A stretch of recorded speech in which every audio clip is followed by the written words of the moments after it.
There are 3 reasons why a quarterback could be hyped up. 1, it's because they were highly recruited. 2, it's because they showed a lot of flash. And 3, it's because they've already proven they're good with stats. There were some notable names going into the 2022 season who had a ton of hype and even NFL potential. As we are now 4 weeks in though, some of those guys who were praised in the offseason are now getting benched and not playing well. That's sort of what we're going to talk about in today's video, as we're going to talk about the biggest quarterback bust from the 6 biggest conferences. The video is very self-explanatory, but before we can get started, nearly 80% of you guys are not subscribed to the channel, so quickly be sure to hit the subscribe button, leave a like if you want to support the channel, let me know what player or topic I could do next, and turn on notifications so you never miss when I upload.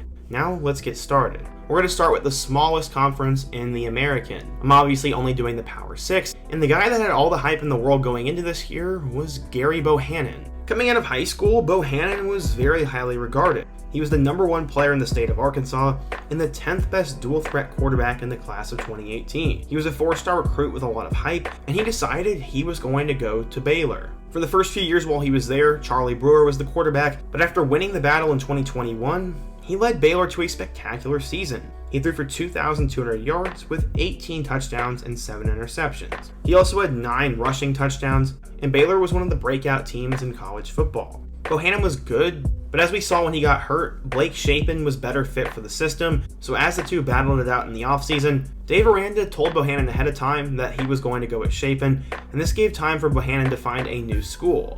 Where did he go?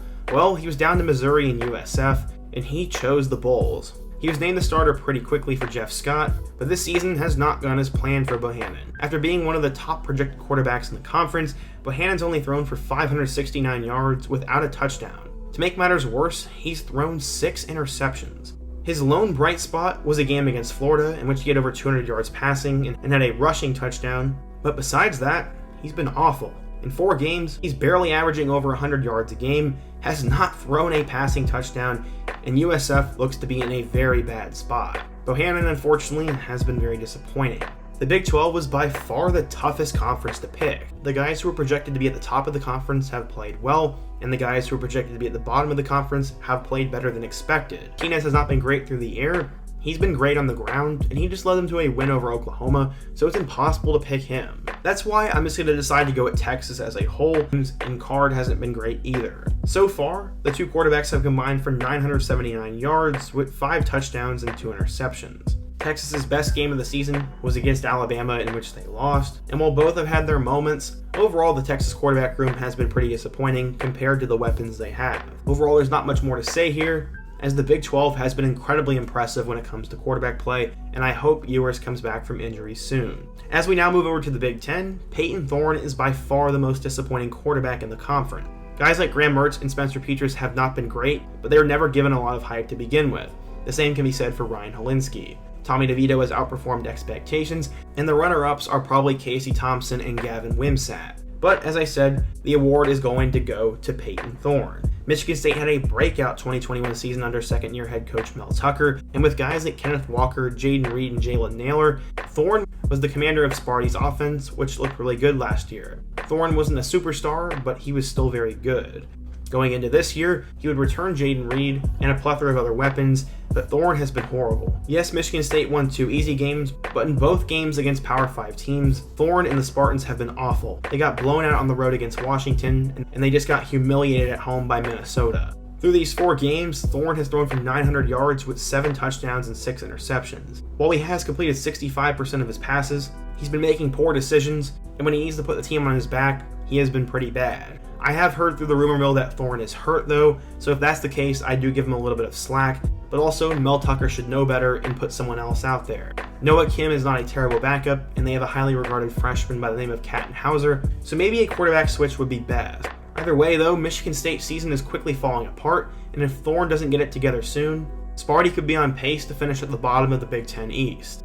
This past offseason, Tanner McKee was picked to be a top of the Pac-12 in both stats and NFL potential. Unfortunately, both of them are falling apart. Coming out of high school, McKee was very highly regarded, as he was a top 50 recruit and the 3rd best pro-style quarterback hailing from Corona, California. He'd arrive at Stanford in 2018 with a good amount of hype, but he is obviously stuck behind both KJ Costello and Davis Mills. Last season, he would take over as the starter for the Cardinal as he'd throw for 2,300 yards with 15 touchdowns and 7 picks. McKee is not known as a mobile guy, but because of his potential and his physical traits, many were projecting him as a first round or even top 10 pick in the 2023 NFL Draft. To be honest, I never understood the McKee hype, but I was at least going to give him a chance this year. So far, he's been incredibly disappointing. Through 4 games, he's thrown for 814 yards with 6 touchdowns and 4 interceptions. I take that back, Stanford has only played in 3 games, but in both matchups against decent competition, he's not lived up to the hype.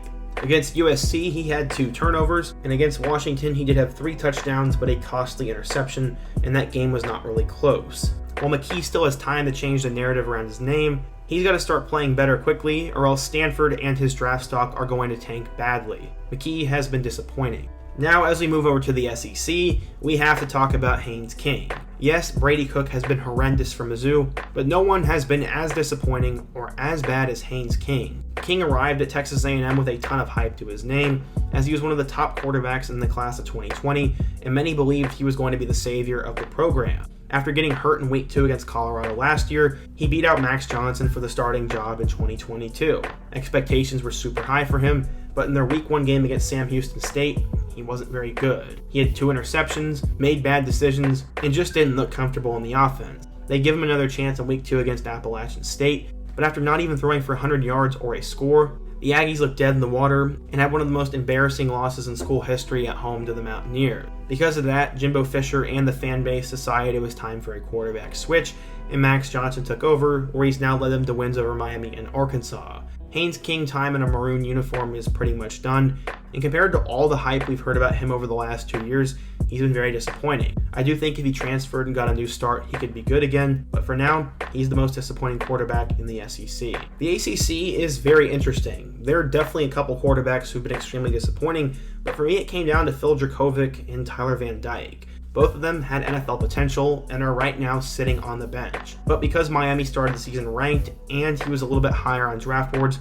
we're going to say he's been more disappointing. After becoming a 4-star recruit in the class of 2020, Van Dyke arrived at Miami as somewhat of an afterthought. De'Aaron King was the guy at first, and then many expected Jake Garcia to take over next. Except, last year when King went down with an injury, Van Dyke finished the 2021 season strong. He showed both high NFL and college potential, and that's why some had him as a top 10 quarterback draft pick. The consensus was if he played like he did last year and improved on some areas, he could be a future franchise quarterback in the NFL. Fortunately, Miami brought in a new coaching staff, and Josh Gattis brought a new system, and this has greatly confused Van Dyke, leading to his downfall. So far this year, he's only thrown for 809 yards with 4 touchdowns and 3 interceptions, and this is through 4 games.